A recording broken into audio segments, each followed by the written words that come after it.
Hey guys, it's H2 Mario, and I want to talk a little bit more about Terran against Protoss.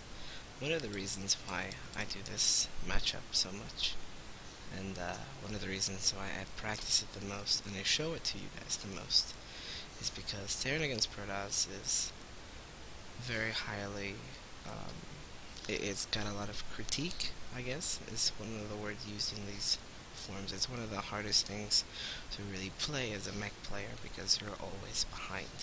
You have to outplay your Protoss opponent heavily to be able to win, especially in the defensive posture. It's up to the Protoss opponent to break you, and the higher you climb up on the ladder, the easier this becomes to do with a variety of units. You can see that there's a mech post here.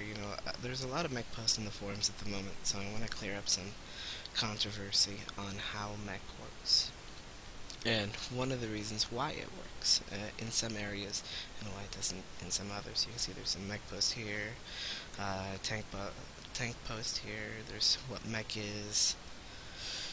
There's quite a few of them, not quite as few as there has been over the last few days. Another mech post here, and then another mech post here. There's a whole bunch on the second page. This one, and one of mine, a little bit of a rage one. But so I just want to show you guys a little bit more in depth on what to do as a mech Terran player. So we're gonna try to cover a lot of stuff in this specific game. One of the reasons that I choose this game is because it's a great example. If I remember correctly, it uses carriers, tempests, archons, and I believe some immortals, and a lot of colossi as well.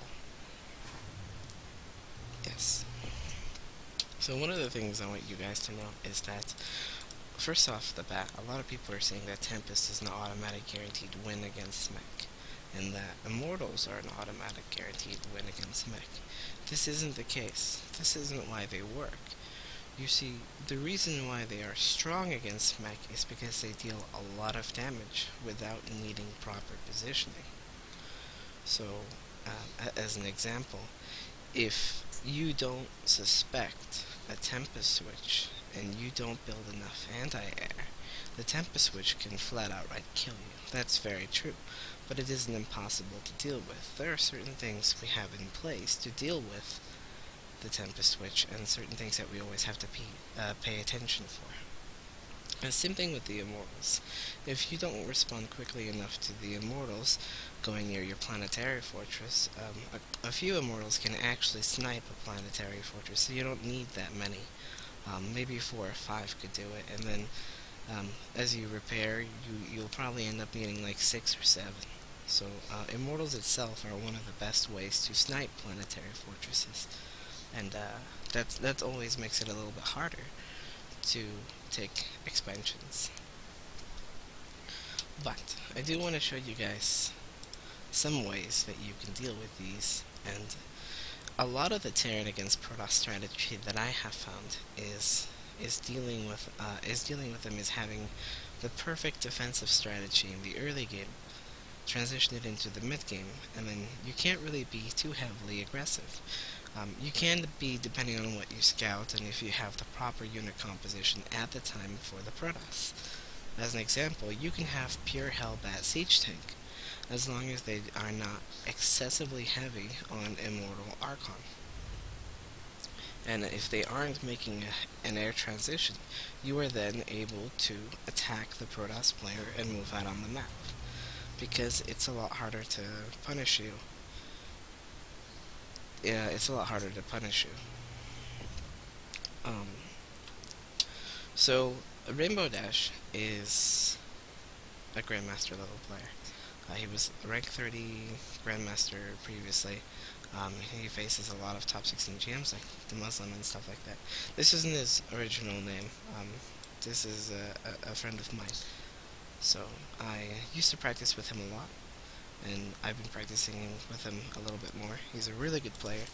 I highly recommend that you guys tune into him sometime on Twitch. I don't quite remember what his Twitch name is,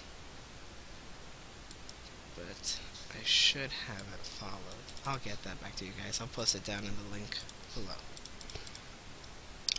Just he is Protoss, but he's a really talented player, and he does dabble in Terran from time to time, and I believe even Terran Mech, as I do think he enjoys Terran a little bit more than Protoss.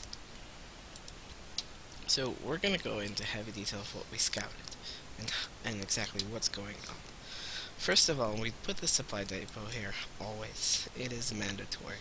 Everything in my build order is pretty much mandatory. I'd say 90% of everything is mandatory and designed to hard counter something. As an example, this supply depot, if you place it on the proper time and send your SCV down, the SCV, you rally it down here on 10 supply, what it will actually do is get here in time to see any probe walk up to your base for a proxy gateway. This is very important, because if you don't have this, they can just build units right here, or like a gateway here, or a gateway here, or a gateway here, and catch you by surprise and flat out kill you. If you don't see it coming on the way, it's really hard for you to stop it.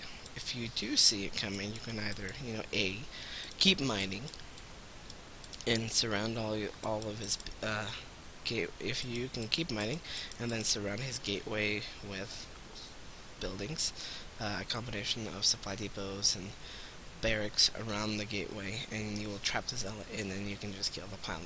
Another thing you can do is pull up to 7 workers and just kill the gateway, never the pylon. If you kill the gateway, no units come out. If you kill the pylon, he can make more pylons with his worker, and you never know if he has another one ready to build more pylons just in case. So the biggest controversy for Protoss is that, oh, he went double gas, it's going to be cheese. This isn't always the case. You see, a Protoss can easily expand with double gas. The reason why this is because they simply invest their double gas in a Stalker, which is 50 gas, a Mothership Core, which is 100 gas, and then Gateway Warp Gate, it's another 50 gas. So it's quite gas intensive, their opening. And then if they don't invest in minerals and anything else, they can afford a Nexus and then a robotics right away. So it's not exactly it's not exactly 100% that they are not expanding off of double gas. So how can we figure this out? Well, there's definitely a few things, but I will get into that in just a moment. Another thing I want to point out is that you can see that this refinery ends, it finishes producing right about the same time an SCV comes out of my command center, and this one's about to finish. So there should be very little delayed mining time to this cast geyser. And the way we make that work is 10 supply depot, 12 barracks, 14 refinery. Now there's 2 ways that we can really take this gas.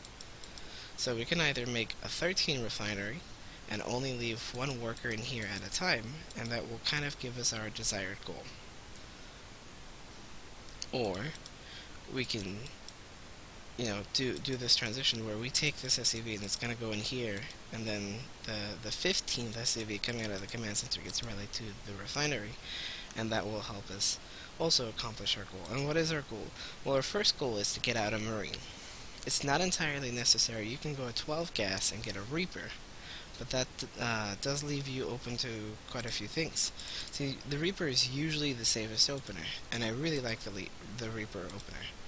But one of the reasons I don't like the Reaper opener is that it takes a long time to kill this probe, and this probe can do a lot of damage. It's not just about killing Yorkers and stuff. You see, they really want to scout everything that's going on, and if they're not quite sure if a Reaper is coming, they can drop down their tech they're more likely to drop down. Like, let's say he doesn't think a Reaper is coming because he saw a Marine come out. He might drop down a Stargate right here, or he might drop a Twilight Council, and then just be like, well, he doesn't have a Reaper, so I'm just not going to let him up the ramp, and then he's not going to scout it. So what we're going to do is go for a Marine before the Reaper. Remember that once your barracks finishes, you almost always want your command center. Unless the SCV is at least 2/3 of the way done, you should be canceling it. So we're going to get a Marine, and then we're going to get a Reaper. And after that, there's another several ways that we can follow up, and I'll tell you why, and why they work, and you can be the judge on how you want to use them. Now, once you have this barracks going out, there are two things that you can do. There's a whole lot of things that you can tweak, and a lot of them is to your preference. So one of the things you can do is you can skip the 19th supply depot as long as you don't make anything but the Reaper after the Marine, or preferably just the Reaper, and place another command center, preferably in this location, and then get to 19th supply depot. This does cut you off a little bit in terms of supply, but if you feel safe, one of the reasons why this is okay is because it makes your second mule come faster, your expansion is earlier. Now once you have your own expansion, you can block off his with an SCV, an engineering bay, which means that you are delaying his expansion while yours is building in a safe location. And the longer you delay his, the more likely he is forced to cheese you or attack you in some way or another. So you can see, here comes the Marine, and just ignore this. Upgrade complete. Here comes the Reaper, SCV, mule down.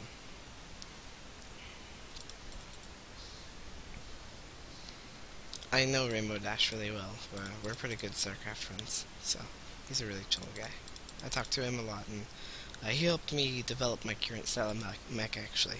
So he knows mostly what's coming. I've played at least 20 or so games developing the style of mech against him. He was my original test dummy. So he's no stranger to me going mech. So here's how it goes, the specific build. We drop the command center, and we drop the supply depot. Now we have this SCV here to make sure that he is not expanding at the moment. Okay, we scouted him out, and we know that with double gas, he's most likely not going to have an early zealot. So that is why we chose this build. If they open up double gas, they are not going to have an early zealot. Another reason that they can open double gas is because they only get 2 in the gas geysers. That's a good thing to scout if you're down there. We also left his base just to make sure that he wasn't like, oh, his SCV's around, I need to make a zealot. No, we want him to make a stalker. Stalkers have a low DPS against engineering base.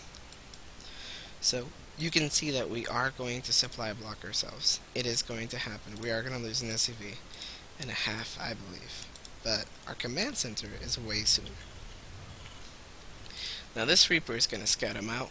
He's going to try to tell us, okay, what's going on, and then here's the engineering bay. Our expansion is going up, we're blocking his. Off of that, we're going to go ahead and get a reactor. Why a reactor? Well, we pulled workers off of gas after the Reaper was made. We got an extra 50 gas, then we pulled them off to get a few extra resources. This allows us to get a bunker up. This allows us to get allows us to get an extra few Marines at a time, because we really want to end up making this reactor. But we also want the Reaper to make sure that we are safe. So the Reaper will scout him out, check out his base, know what's coming. And this does give us time to make a reactor. And then pump out Marines before he counterattacks you. Usually, if he's on his way to counterattack me, I want to drop a bunker right about now. But more likely than not, they will not attack us because they want to kill the engineering bay first. Because for every second they spend attacking up here, they are not able to expand. Could they take an expansion here? What about here? Why do they have to expand here? Well, this is the easiest for them to defend. If they expand here, they have to kill these rocks or stand out here, and that leaves their main open. And then you can't just quite stay here, because it's a lot harder to stop run-bys, and if you drop here and then you pick up and you drop here, it's really hard for them to deal with it. Same thing with here. It just leaves them open to attack. It makes them more vulnerable to Hellion run-throughs and drops and so on. And if they don't expand in this location, it's a lot easier for you to abuse that. So in what situations would you not want this reactor? Well, one, if they're being aggressive. If they're going to come up to your base pretty soon, you can skip the reactor, keep making marines as soon as the supply depot finishes. You know, keep making marines, and then if they are being that aggressive, you more likely than not will not be doing this opening. For example, if we scout out that it's just one gas geyser, you know, two gas geysers usually represent some gas-based play, which is usually like Oracle or so on. And the Oracle doesn't hit your base for quite some time, so you have plenty of time to make 6 marines off a reactor. But if they only have one gas, it's most likely going to be like a Zealot, Stalker, Mothership, Core, Poke. So you wouldn't want to do this trick. You would want to get the supply depot right away, and then keep producing marines, and maybe even a bunker. And then, you know, while you make marines a little bit at a time, then you drop a command center, so you keep up your marine production, then a bunker. But your command center is usually always first before the bunker.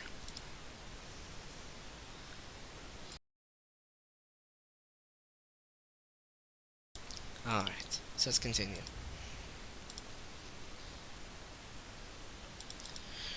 So, this engineering bay is going up, and all he's going to have is his gateway is a little bit delayed. Um, he's going now into 3 in each gas, or at least this gas. And here comes his stalker, I mean. So the Reaper, one of the things we can do is kill any worker that's trying to expand over here, while our engineering bay builds time. The refinery is complete. Now, if there are some more choices you can make, you can go, number one, is he going to cheese? Number two, or it's basically, is he going to cheese or is he not? Because if he's not going to be aggressive, one of the things that we can do is now we can go, okay, our goal, ultimately, is to be on 3 orbital commands on 2 bases, but only if we feel safe.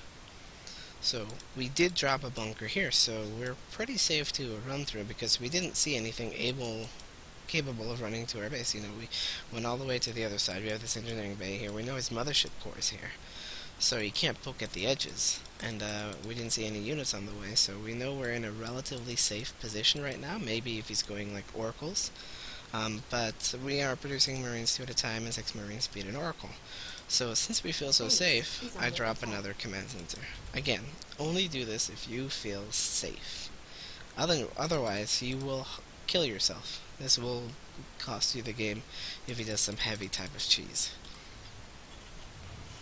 So I want you to understand why we do this. Another thing I did is with the scouting SCV, I went ahead and took this El Naga tower. One of the reasons why being is that if they are coming through this direction, then, you know, with any type of like drop or oracle, we can see it right away. This is a little bit of exposed, but we've got the Reaper here scouting.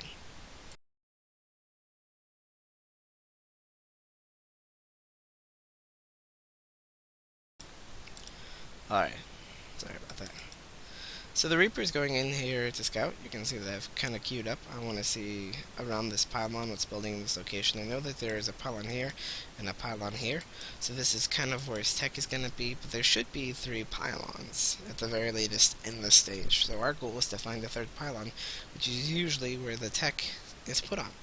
The 3rd pylon is here, and then he's got his 4th one starting, but still not quite much tech. We do see that there's a rebel, which means that it's not going to be oracle play.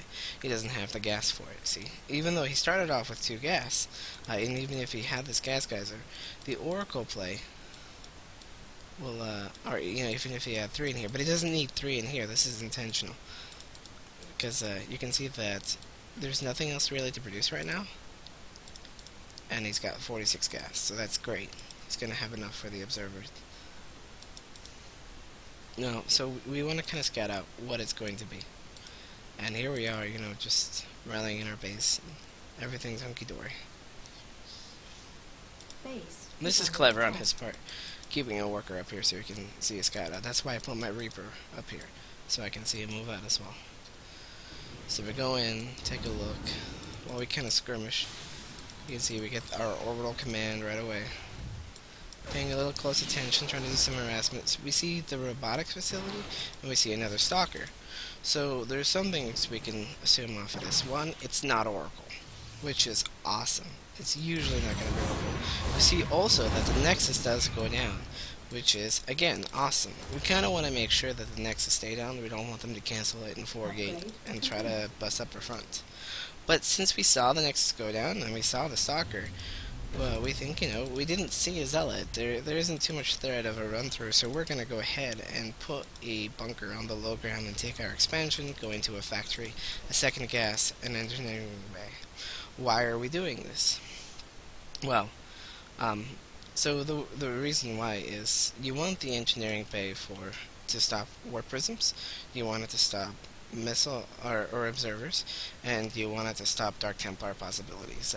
So one of the more popular builds is Dark Templar drops, and they usually hit your base. Like Dark Templar can be through your front in about 7 minutes and 30 seconds, and then if they drop, they can be at your base in about 8 minutes.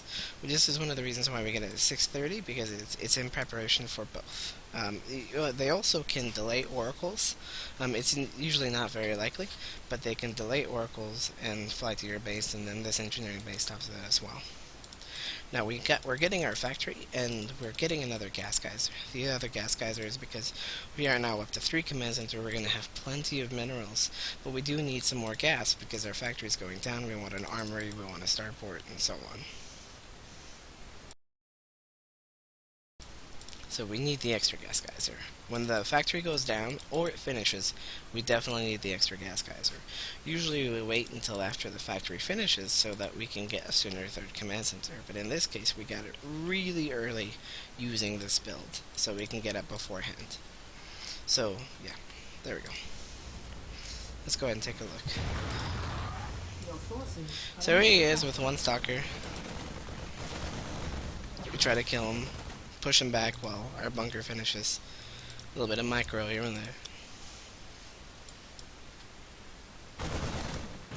So we're just trying to keep him away from our front for a second, and here we go ahead and decide to retreat. We drop a second bunker. Why a second bunker? Well, you have to know your timings. Everything is very, very timing specific. Okay, everything is designed to stop some kind of cheese. See, a 2-base push, if we could go ahead and take a look, his warp gate is finished.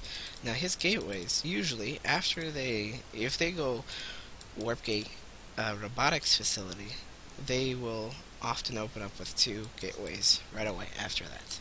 And the reason why they do that is so they can help stop pressure. 3 gateways is the best way to stop pressure, but they can also be aggressive with 3 gateways in a robotics facility. And then if they didn't have the robo, we'd definitely respond in different ways, but we definitely still would put down a second bunker in case of, warp gate timing attacks with sentries force fielding off the bunkers. So we want to eventually get up to 3 bunkers. This is very, very important.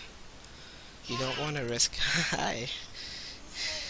You don't want to risk dying because he surprised you with a gateway attack. And he is doing some pressure here. His war prism's on the way. Let's go back to our vision. That's my daughter playing. She just woke up. So, our first goal are the missile turrets. Why are we getting 3 missile turrets, you may ask? Well, we have a lot of minerals for one. But 2, I always get these 3 missile turrets. They're very important in at least 2 aspects. One, we want to make sure that any Dark Templar or Oracle that flies into our main, we can instantly spot and kill. We don't want to spend scans. Very important. That's the same reason why we get the one in the front. Very important. Dark Templar can hit our base in 14 seconds, or about 14 seconds. The missile turret takes about 25. We are easily going to have 1 scan, about almost 2 scans, or then almost 3 scans, just in case. So we are saving up a little bit of energy. It's going to work out just in time. So if we see them before the missile turret finishes. But why this one here? Well, with a Protoss player, most of them, they just send their observer over and think, oh, well, if he scans, or whatever. I don't think he's going to scan, he's not going to see it. Maybe I'll come up here and just poke up. And they almost never suspect that there's a missile turret in the mineral line if they don't go Oracle. So they can just fly into it. If you space it a little bit back behind the bunker, the detection range is farther than she's having the time of her life.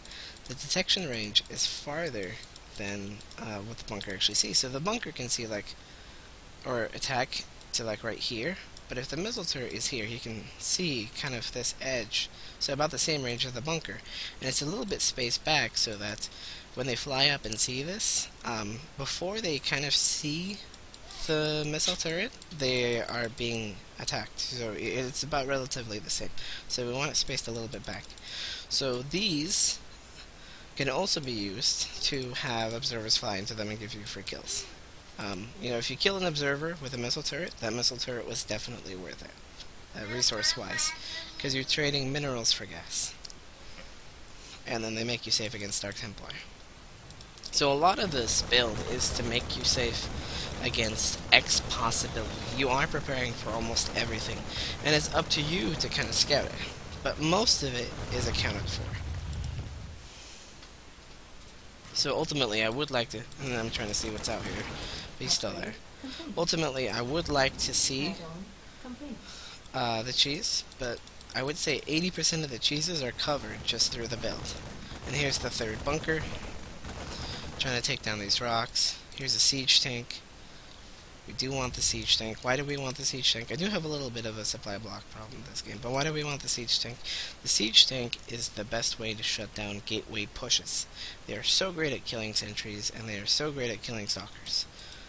I wish they were a little better, but they're still pretty good at it. Better than anything other you have as a mech this early on. So it's a pretty okay safe opener, and then we want a starport. Now, you kind of want a third gas to go along with this. You don't quite need it yet. You need it closer when the starport is close to finishing. Supply depot, supply depot, supply depot. So you want to be making up at least 2 at a time once you're making siege tanks. You can go up to 3. This bunker's taking out this. Now, here we're doing a sensor tower. Why are we doing a sensor tower? That seems a little bit silly. Nobody does this at the pro level. That's because they have a lot more units to play with, actually. So we're in a very defensive posture right now. We're using our Marine, Siege Tank, and Medevac and Viking to be very defensive. And we need to be, because there's quite a few things that can break us, or are about to be able to break us. So the sensor tower is for, and here's an observer, by the way, we'll see in a second if he flies into this. So the sensor tower is for, alright, I'm going to cover my whole front and being able to see an attack postured up. This is going to be good in the mid-game because it'll tell me if there's something coming to attack this third base.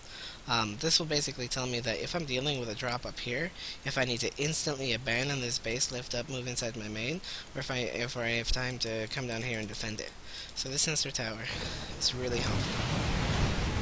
So this missile turret was worth it. Siege tank sieged. So that's just a little bit of a question for him. I go, okay, well, that observer was late. How do I know that? Well, the observer should be there about the same time the missile turret finishes. It's timed out really well. It should be there right before it finishes or right after. So the fact that it's not there makes me think, you know what? There's something else that came out of that robotics facility first. So it's either an immortal, which is 55 seconds, or it's a warp prism, which is 50 seconds. So I just, you know, I wanted to, like, I was doing the math in my head, I'm like, something is off. And this is something I learned this game. I was going, okay, well, if it's not there when my missile turrets are finishing, if I don't see it, then I can expect that they made an immortal first, or a warp prism. So prepare for a bust. And there is a warp prism, and we got this missile turret here. We got this a little bit later. One of the reasons why we got this specific missile turret, it's not the most important one to get right now, but we do want vision of this corner, and I don't want my depots here. Warp prism play has been really heavily favored lately, and so I get this missile turret usually after I get these down in the starport and the bunker, and I'm good on supply depots. If I notice, okay, it's about 8 minutes and 30 seconds. Do I have extra minerals? Yes, I do. Drop a missile turret in this location. This will help a lot against some types of cheese. Alright. And he's doing good with his pylons across the map. It's actually exactly outside of my radar. both of them. So very good on this part. Alright. So now that the starport is finished, we're going for a double gas, and we are starting another command center. Why are we starting another command center? Well, we feel really safe. We know there's something here. Judging by the dot, you know, it's just one unit. Could be a zealot, could be a probe. It's not big enough to be a war prism or anything like that, I believe, is what it is. So, we also have this sensor tower here, which can tell us things in advance. We know if we need to pull workers, we're getting a second siege tank out. This is a pretty safe defensive wall. There's not much that can just walk up and kill here if you're repairing. This is pretty damn safe. And we know that we're about to move this orbital command over here. And our goal is always to have one extra orbital command per base so that we have a slightly higher mineral income so we can jump them into supply depots, missile turrets, and hellbats. So getting our gas geysers right away, flying this over here. We do need to take out these rocks. You know, lower them down. Why are we expanding over here? It's really not that much of a difference. You know, we actually, our third is going to be delayed on some other maps. For example, Belshire Vestige. Our third will be a little bit delayed.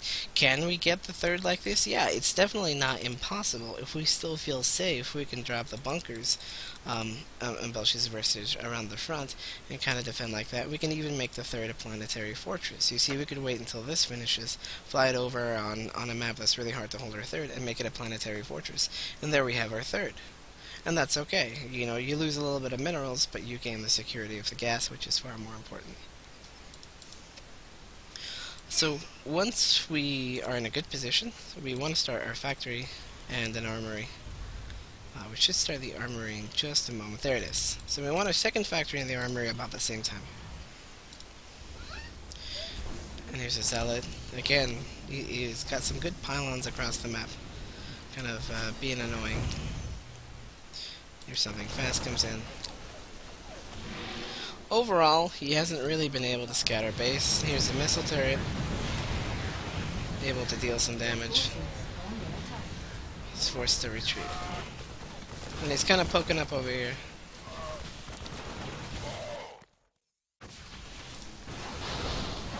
He does kind of start picking at the siege tank, so we try to bring him back into the corner as far as possible. Pull up the Marines to attack here. We're not so concerned with the battle. Our biggest concern is like what's going on in the base. Definitely have some queued up production here. I like to queue them up while I'm in a battle, just so, you know, if there's a free moment, I just quickly tap Q and then back to the fight. So that's usually what I do during a battle. Outside of battles, I'm much more careful about it. And you can see, once each tank finished, I still have a little bit lined up, so that is definitely a mistake on my part, but my number one priority is establish the gases, get another sensor tower. We saw War Prism Viking flying over here, and lower these rocks. Add some idle SCVs making buildings. We go ahead and bring all those down, and then we move some of these things over. We're starting another reactor because we want more Hellbats. You can make a choice. Do we want more more siege tanks or more Hellbats? You want 2 reactors or 1 reactor and 2 tech labs.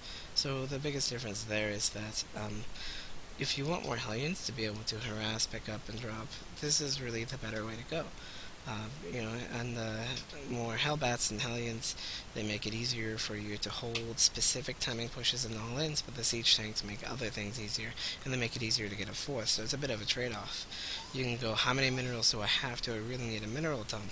Well, if you have a second reactor, you can dump a lot more into Hellbats and a lot more into upgrades and so on. So I'm a big fan of the second reactor.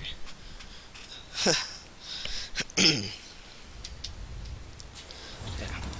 And we start the blue flame. Since we are going for 2 reactors, we're able to spend the extra gas on the blue flame upgrade. This allows our Hellbats to be much better against Zealots, much better in drops, and so forth.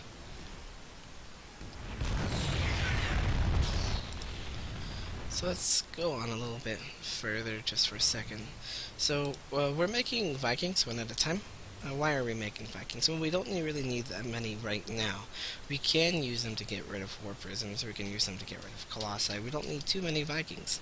We need just enough Vikings to start being able to have some type of air presence on the map in case he makes a really quick air transition, or if he goes for really fast Colossi or to stop War Prisms. So we just want a few.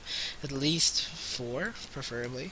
Even if there's no threat of any anti-air, we want at least 4 Vikings, just in case. Here's the second armory. We are going to go for 2 upgrades at a time, but only after this one has already been started, and after we have all our production facilities, and we are getting full flame on the way. So you can see, we're now also trying to, we got rid of the bunkers. Why did we get rid of the bunkers? Well, we didn't quite need the extra minerals, but we know that there isn't anything really that's near our base. We feel really safe. We can see a huge section of the map, and we just held off an attack. So we didn't really lose any tanks. We lost one. We lost some marines. That's fine. We still have a lot of buffer, and hellbats are very supply heavy, so you can see we're actually ahead in supply. Usually will be equal in supply to the Protoss. But yeah, so we're starting off the depot wall, and we're starting our 4th. Why do we start this 4th? We feel really safe. Why are we putting it down here? We don't think there's too much that can attack down here. We don't see any signs of pylons or anything. I'm wrong. There's a pylon right here, and he definitely sees us going down, but as far as I'm aware, there isn't one. Otherwise, I would start it right here. I wouldn't start it in this location because it can be sniped from the edge. I would start it in this location. So now we're sending the Marines out on the map. These Marines are a little bit useless at this stage. You know, Splash is coming out, whether it be a High Templar or Colossi. So the moment this was under attack, I cancelled. There's no point, and I started it right up here. So I'm looking for pylons. You know, that might have been a pylon. I'm getting the watchtowers, and I'm trying to see all of his expos. We also see High Templar. We've established his tech. And we want to make sure, we want to make sure there's an expo, but let's kind of see if there's anything on the outer edges of his base here. Right. So, we actually did end up seeing the Dark Shrine. You know, this is a good way to see if there's an expansion and if there's any hidden tech in this corner of the base, because now we can scan here next time, and we can see any hidden tech here and any hidden tech here, and then we can scan kind of in this location. So we're covering kind of our scan spots, seeing what's where and where he could fit in tech buildings to hide. So even the scans are a bit calculated. So we know he doesn't have this space. We want to see how established is this space and how close are you to getting this one. We can see there's a good heavy unit flow. You know, just from a quick draft, we can see that there's at least 15 workers mining. So these are 16 workers. This is a good mineral income in this location. This is a good mineral income. But, you know, this is usually the last one to be really saturated. So we know that the 4th base is about to come up because of its saturation. We also have a missile turret here in this location to cover this exit in case of Dark Templar. And we are going to have some siege tanks there, and we are walling this off with supply depots. Starting our upgrades, we're also getting the Ghost Academy, and we're going to start producing some ghosts.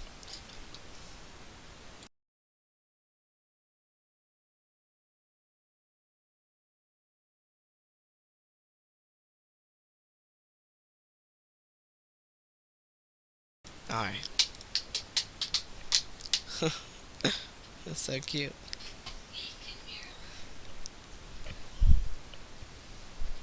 Alright, so let's get back to this. Are you okay? 1 second, guys.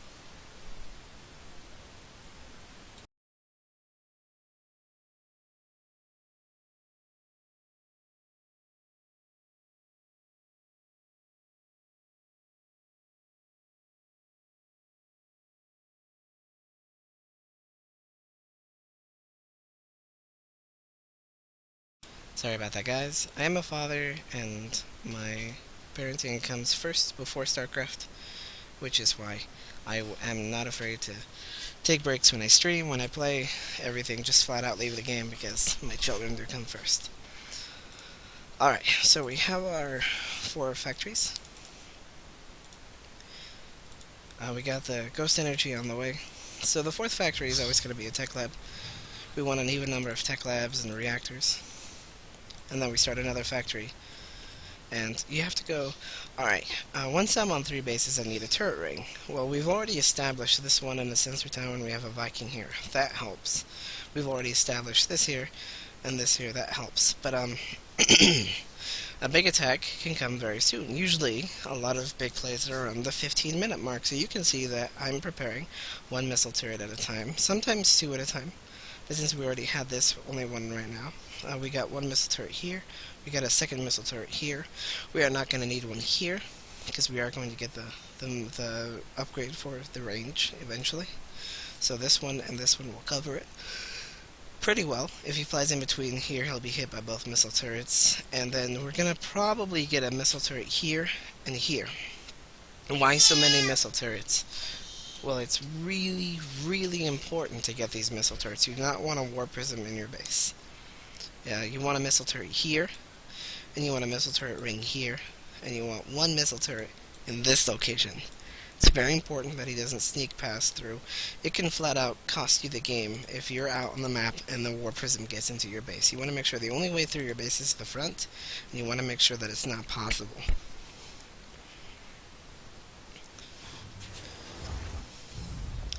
So we are finishing off the wall off. We're not quite sure if this one blocks off this section and this section, so we're just going to build 2 depots there.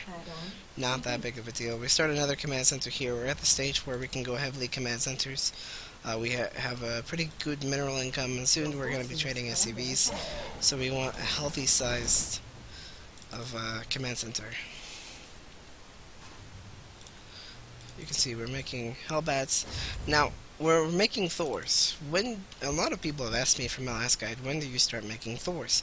Thors are very, very, very important in the late game. And the mid-game is close to ending. You see, you only need enough siege tanks to secure your bases and to survive the all-ins. Other than that, the Thors are the better units. They are far superior. Now sometimes, I mean, I make plenty of mistakes too. Sometimes I forget a rule about like missile turret rings or something, and it can cost me the game.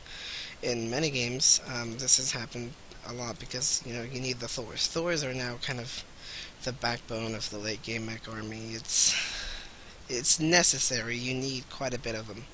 So that's unfortunate. I'd rather have more siege tanks.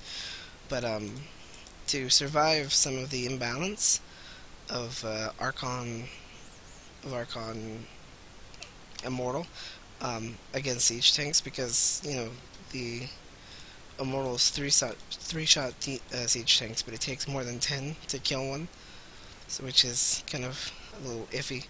But it is a little imbalanced against siege tanks in the late game. It's very imbalanced against siege tanks in the late game unless you have a massive amount of EMP and a huge buffer. And you've sacrificed quite a few SCVs for a bigger army. The Thor helps counteract this a little bit. The Thor is definitely, it doesn't put out as much damage, but it can take a lot more. So that's one of the reasons why you have to go Thors in the late game. You cannot stick to siege tanks. You can get some siege tanks, but your core army cannot be siege tanks. In the late game, siege tanks become the support unit, and the Thor becomes your core army. It's very important. Do not skip that, because you will lose a lot. And a lot of people will say, well, that's just silly. Clearly, this is biased. No, it's true. I'm not saying that as a biased player. I played random very heavily for a long time. I like all the races. In fact, Zerg is my favorite race to play. I really love Zerg. But I love to play Mech. I don't like Terran, but I like Mech. It's just what I did in Brood War, so it brings back memories. But you need it. It's necessary. You have to have the Thor, or you will die. It's that simple. Now, we're getting Cloak, we're still getting supply depots. We're going to push out a little bit here with a Raven and a few Hellbats to clear out the Dark Templar. We don't want to send our whole army out of position. I take a few more Hellbats than I originally intended. And you can see immediately 1 missile turret here, 1 missile turret here. And we'll explain why for each missile turret, okay? The first missile turret here is again War Prism. Again, War Prism, War Prism, War Prism, War Prism, Dark Templar. These can kind of spot them as well, and this can kind of spot it as well, but we want one set to Dark Templar. We don't want these minerals under siege because of a Dark Templar. We definitely want to keep this here. And this is most likely going to be a planetary sensor tower so we can see any drops or anything coming along the way. So we do spend a lot of our stuff on Research missile turrets. Another factory, we're building them one at a time after we build quite a few factories, and we're taking up the ghosts. You don't need that many ghosts, this is when and why you should get your ghosts in this game. Yeah. Excuse me. Okay. So if we scout an air transition, we want to go up to 3 starports. If we scout heavy, Archon, and Mortal, we want to go up to 3 barracks.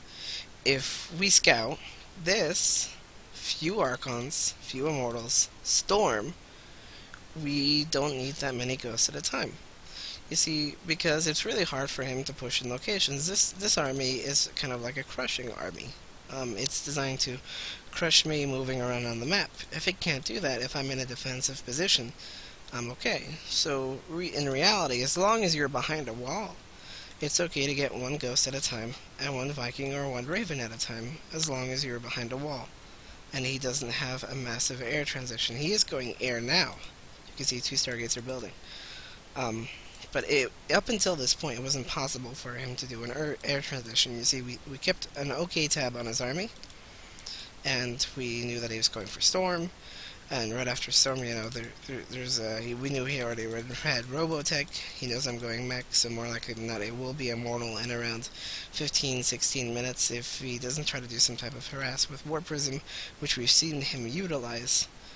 You know, we definitely know something's a little bit wonky. Alright. So, back to the game. Our vision. We see it's going up, there's a lot of stuff going down.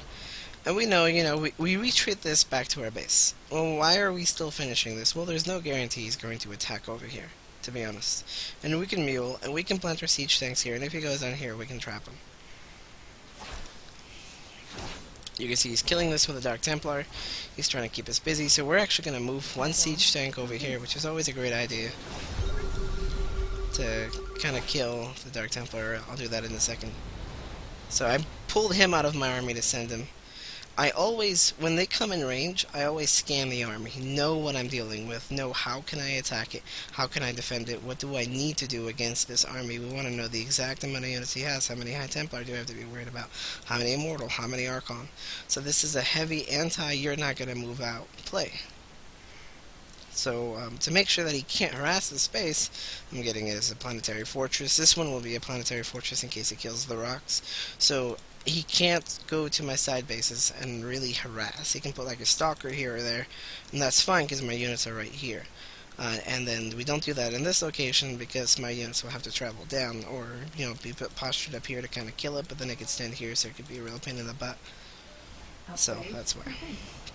Now, we siege up on this ramp. There's not a lot of Immortals here to really fire up. There's quite a few, but we have an EMP. You EMP the Immortals if they're at the edge trying to fire at you, and then they all die. Because, you know, we have 8 siege tanks on the high ground. They can definitely take out most of the siege tanks, but then he loses a lot of his Immortals, and then it's just Zealot, Archon, and we have Thor Hellbat. So we're kind of okay against that. Archons are still really good against Hellbats, though. And he tries to send some units over here. And we have more than enough to deal with it. Alright. So back at our base. Our base is going pretty good. We're seeing okay, you're going heavy Zealot, or you're going heavy Templar based. You're getting some Archons, you're getting some Immortals. We definitely now want to get up to kind of 3 barracks, so we drop a second barracks. Again, we can drop them one at a time, because we're not planning on moving out anytime soon. You know, it's coming, but it's not at this moment. Upgrade complete. Mineral field depleted. Sorry, guys. Okay. So we have quite a few Hellbats. We got a medevac out of the starport, you know, kind of heal, give us the possibility of drops. We're starting another command center, And now what we're doing is we're coming to the stage of the game where we go, we're maxed out. We're starting more command centers. We mined a little extra longer so we could drop 2 more command center for orbital commands, and now we need to get rid of workers. Why are we getting rid of workers? Well, we're trading SCVs for mules. You see we have quite a bit of energy on here, a little bit on here. So we're definitely able to mule. We try to mule a little bit at a time and try to keep some for scans just in case a battle's about to happen. We are maxed out, so we're going to start pooling so it's okay to not quite use all of our energy. But we're going to lose some workers. We go from 82, and we're going to lose some of these workers, and we'll see how we replace this. Also, we scanned his main base. We know that his army could have been bigger, so we're wondering what's going on. Why isn't your army bigger? We know that something is up. And it's always good to scan the base around the 19-minute mark, the 20-minute mark, kind of see if he's tech switching. And we actually scanned this, this, and this. And we saw the 2 void rays. So we know, okay, air transition. Now, with an air transition, we usually want to match their production, their Stargate, or double it, preferably, if you aren't using reactors. So what we're doing is we're dropping 2 extra starports. And now he's going 2 Stargates, so we're dropping 2 starports. We got 1 tech lab here, so we're going to get 1 reactor, and then another tech lab, which means that we can produce 4 Vikings at a time compared to his 2 Tempest. We have some Thors, we have some Ghosts. So we're in an okay spot. We scaled the transition. Again, sacrificing the SCV, we went from 80 plus down to 58. Gives us more of an army supply. You can see we're replacing it with Ghosts, Hellbats, Vikings. And we are getting the transformation Servos upgrade. Once we are close to moving out, we do want that upgrade. Now we have a pretty beefy army. Thor takes a lot of damage. We have 4 of them. We have quite a few siege tanks. A lot of Hellbats.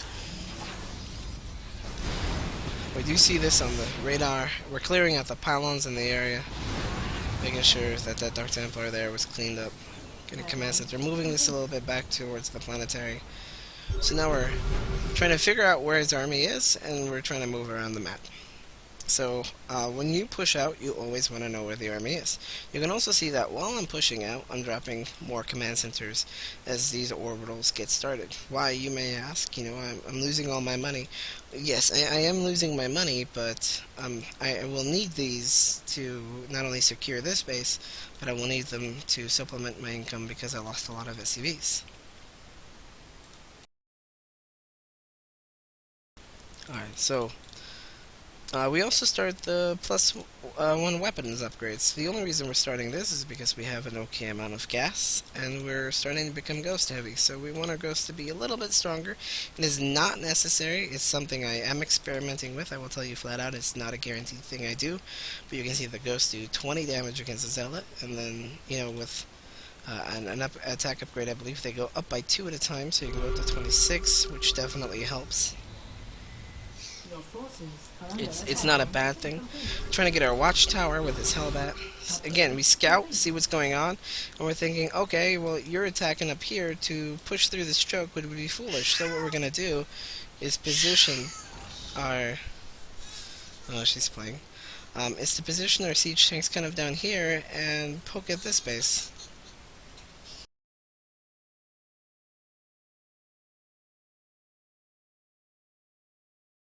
Okay, and position at this base. Sorry, I just want to make sure they're okay. So we're not going to push up here, we're going to force him to push down. And here he kind of comes, he's got his Tempest, we now see that he's got quite a few.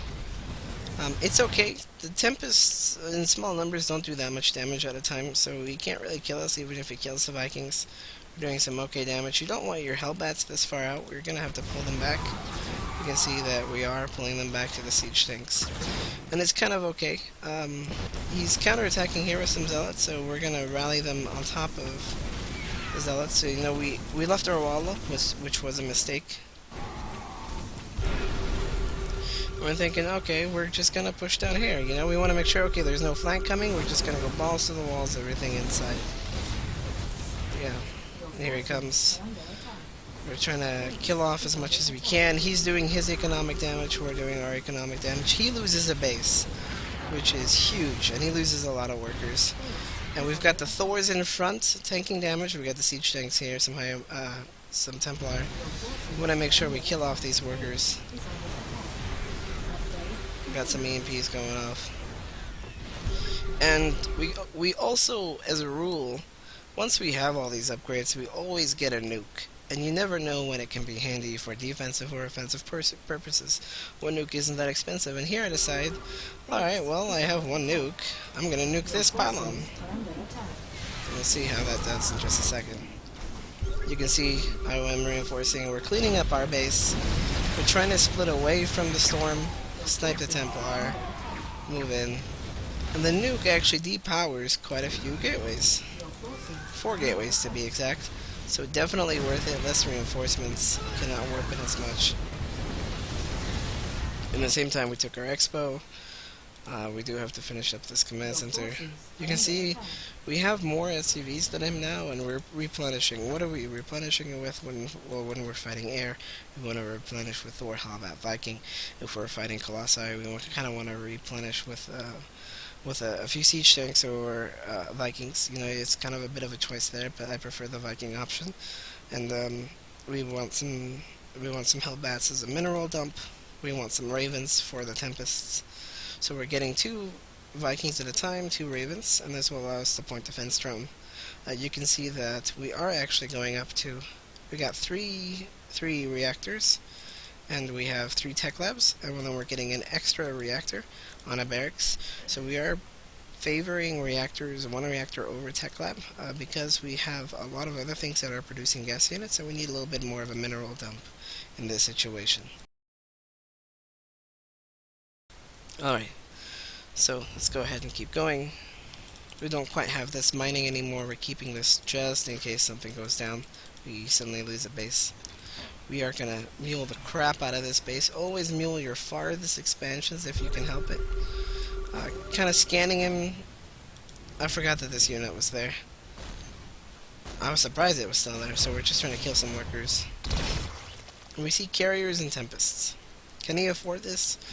We're on close to equal income. I do have a bit higher of a lead now because we took out this space and we took out a lot of workers, and even though it's close to the same amount of workers, we have a lot of mules. But it's not terrible for him to go this choice. He actually has more of an army supply than we do. We didn't get to kill the Tempest, and he killed my whole army. So, he actually has more army than we do. Or did, until we made our new round of units. You can see we're muling here quite heavily. We're trying to get everything we can before. We shouldn't have dropped a new mule, but we are trying to get everything we can beforehand. We need to repair this. And it does go down. So he does kill a base, and we do move out a little bit. Trying to scare him away, posture ourselves like a matriarch. Get into that squawking position. Poke at him a second, back off. It was not a great poke. It was a bad idea. But we do have quite a few Ravens, so as Tempests, we can knock them out of the fight. We have an okay amount of anti-air. We have some more up here. So we're not in a terrible spot. And again, we're getting the plus weapons upgrades, because we are getting quite a bit of ghosts. You can see, 22 damage, 11 against everything non-light. Throwing down the command center again. So from here on out, it's kind of generic. We got an extra starport. We're just going into our death ball comp, which is Thor, Hellbat, Ghost, Viking, Raven, and a lot of this is how they play it out compared to how you played it out. I'll show you guys how the micro goes and so forth, like the micro for or how the build order goes, and a lot of the rules for following the build order and what we do and why. So, and I feel like we give you a lot of information so you could follow your own rules. So we're just gonna kind of fast forward a little bit until the battles, so you guys can see how I macro the battles. So you can see that I sent Hellions around the map to try to pressure. I make sure that I don't send everything. I try to send some down. Make sure you fully commit everything to the base. I should have all these Thors in the impact mode. That is the one I prefer for this unit composition. Again, siege tank here, warding stuff away, planetary fortress. Another reactor, starport, same rules, equal amount of tech labs to reactors. We need quite a few of them, make sure we don't get overwhelmed by any air transition. Make sure that we can remax. We're more likely to use our army to miss micro than he is because of Storm. Storm is very, very damaging against Vikings. So, always scanning, trying to find his army. He does catch me out of position here, which is a mistake on my part. But, he's not really in a spot to kill us here, He is forced to back off. We dropped a lot of point defense rules, which means it's just going to be the carriers. He doesn't have quite that many carriers. We have about an equal number of Thors, and we had some ghosts, so we were able to take out all the interceptors and target fire down the carriers, because he doesn't have a lot of carrier attack upgrades or air attack upgrades, so we definitely would have won the fight. He was smart to pull away. Very good decision. Stalker harassing us, so we send the battle Hellion to take care of it. Here comes another army. Or here comes our army. Starting our nuke up again. We just, we remembered. Here comes the armor upgrade for our ghosts, making them a little bit more versatile, a little bit more robust, a little bit more manly. Gives them more of a matriarch position. Catch some Dark Templar going over here. Lift the wall, have him go around. But he actually forces it, so he's paying attention to the Dark Templar, that's good. Kinda using just a few units to clean it up. Muling this space at the moment, because we have this one mining in a pretty good in our armies here, it's not gonna die. Ultimately, we do want to mule this space though. So we scan them out, we see, okay, that's exactly what you've got, we're maxed out. We have a low amount of workers, we're in an okay spot. We're keeping these in non-battle Hellion mode. Why? Well, there aren't really any Zealots. There's Archons, which kill a Hellion, in the same amount of time a Hellbat, because they do extra damage to biological, and in this mode they are not biological. Ooh. In this mode they aren't biological, so they die at about the same time, but with this extra speed they allow us to kill the High Templar better. It's easier to snipe them with the Hellions. So we drop some point defense drones, kind of posture, trying to EMP. So as long as we get the EMP on the High Templar and we drop the point defense drone, we can target down the interceptors. You can see he needs to make quite a bit. He's making 6 at a time. Interceptors cost 25 resources at a time, so he's or 25 resources. So he's really he needs another 150 minerals every time he makes interceptors, which is, how long do they take? 8 seconds. So it's very draining on his mineral income. Which he doesn't have quite that much. It means that he's making less units. So as long as we're not taking more damage than he is, we can stop to kill the interceptor. So we should definitely be target firing down, but it's not a bad idea. We want to make sure that we get this, stop the storm on our Vikings over anything else, really. We send one ghost up here because we want it to nuke. It accidentally does come back in a second, so we do want to nuke expansions. It's another form of harass we can do. We're getting building armor. So here's the nuke. We have some SCVs to repair. Again here, the EMP, most important. You can see that once I drop my EMPs, I do start target firing. Pulling a little bit back, trying to be a little bit more careful. Now in this stage, we sent a Hellbat down here, is doing a decent amount of damage. We've nuked up here, he's done some okay damage. This army we can lose. Look at our bank. We have quite a bit of resources. Why? Because we're playing very cost efficient. Resources lost. It's in an okay favor for us right now. I'm trying to Hunter Seeker missile this Hellion and send it in. I was being cute. I just wanted to try it. I try to do it a lot, see if I can perfect that. when I feel like I'm in an advantageous position, it's something that I do want to attempt. Hellbat's still being here. He's finally able to kill our army, but as you can see, once again, very cost efficient. This ghost is denying. Wow. This ghost is denying the space. This Hellbat's denying this one, or it was. The Dark Templar killed it. And this Dark Templar is denying this space. And back home we are again building up the same army. And he does end up killing this ghost, which sucks for us. But we do send a few more Hellbats to take this out. Or at least do some damage. We are able to get him to lose the cannon, so he's going to have to rebuild those. Here come the gas geysers right away, sensor towers, so we know when he's coming. I'm really a big fan of sensor towers. Not quite as needed here because we have the watchtower. We don't at the moment, but usually. We drop some point defense drones over here. These are just different ways you can harass. Since I'm right here, I can drop point defense drones here and try to take out the next eye every time he's turned away because I'm attacking up here. So, Hellions are kind of your answer to attacking in multiple directions. You can see I'm making a lot of Hellions. They're just minerals, I'm throwing them away while I'm rebuilding my gas income, or my gas army.